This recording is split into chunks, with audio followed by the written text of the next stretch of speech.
years, people have been asking me to do a nostalgia critic review of my favorite Martian. I'll admit I didn't grow up with the show, so I won't be able to do a fair comparison between the two. But I don't know if people recommending it to me necessarily saw the show either. They just want me to talk about it because they saw it as, well, easily mockable, I guess. But I figured do a Disneycember review first because I didn't really know much about the movie or if it was extremely hated or beloved or whatever. So, after years of being requested, here's what I thought about it. It's fine. I mean, it's Christopher Lloyd and Jeff Daniels in a film called My Favorite Martian. What were you expecting? I remember when I saw the trailers, I was just thinking to myself, oh, that looks like a little special effects comedy for the whole family. Cute.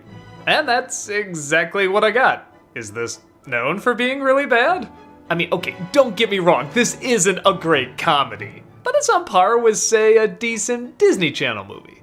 Family-friendly entertainment that makes it very clear what you're going to get.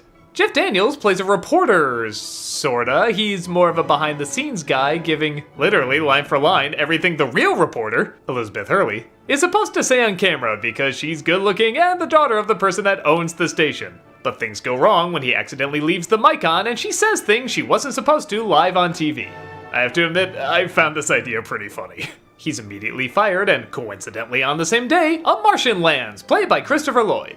He immediately makes a connection with Daniels, and Daniels sees him as his ticket back to his old job. He tries to befriend him, get some footage of him, learn how his weird ways work, so that he can have the story of the century. Naturally, as these stories go, an evil bad scientist is on the lookout for the Martian and is trying to capture him. The Martian, of course, though, can do all sorts of incredible things, like turn into other people, manipulate his size, lift people into the air. Even his suit, played by Wayne Knight, has its own personality and knack for getting into trouble.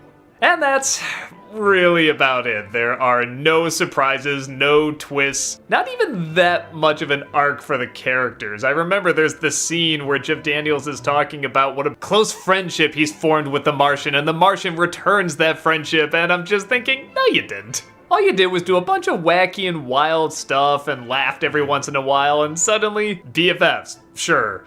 But with that said, the wacky visual jokes honestly aren't that bad and are kinda creative. There's an entire chase sequence with the car shrinking down and going into the pipes in the sewer, and they're being chased by a rotor-rooter. It's ridiculous, but it's kind of imaginative. Even when the joke looks like it's gonna be really lame, like they pop up in a toilet and here's this guy taking his pants off and oh no, but suddenly it grows back to regular size and look at this. This is like the craziest thing I've ever seen. The movie is filled with visual gags like this, and at the heart of it are these actors that are essentially complimenting those visual gags. They're all big and over the top, but it kinda looks like they're having fun too.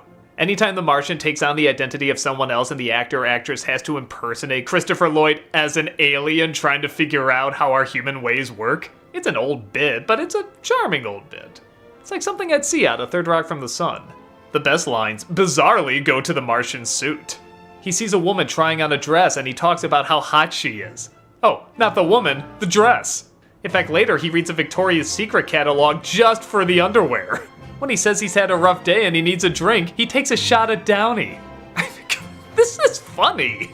But I will say, it's all this type of humor. It's the visual jokes, it's the puns, it's the wacky situations where there's a lot of chasing and people flying around and slapstick, and if that's not your thing, this movie's not gonna do it for you.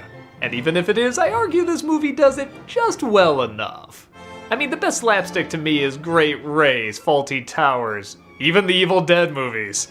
But one of the reasons I think those films work so well is that there's usually a jerk at the center of it, and this movie doesn't really have that many jerks. Yeah, Wally Shawn gets a few laughs at the scientists, and yeah, Elizabeth Hurley is pretty funny. But aside from that, it's mostly friendly, albeit eccentric characters.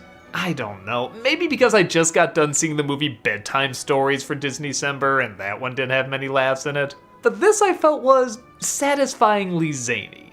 It's a standard kind of zany, but one that put a big enough smile on my face. It's kind of like a cute Animaniacs short, and that's not surprising, it's from two of the writers of Animaniacs. Do I love it? No. Would I see it again? If I was flipping through channels or somebody had it on, I'd probably give it another viewing. So I'm sorry to disappoint all the people that wanted to see me rip it to shreds, but I honestly think it's alright. Nothing phenomenal, but just the adequate amount of goofy.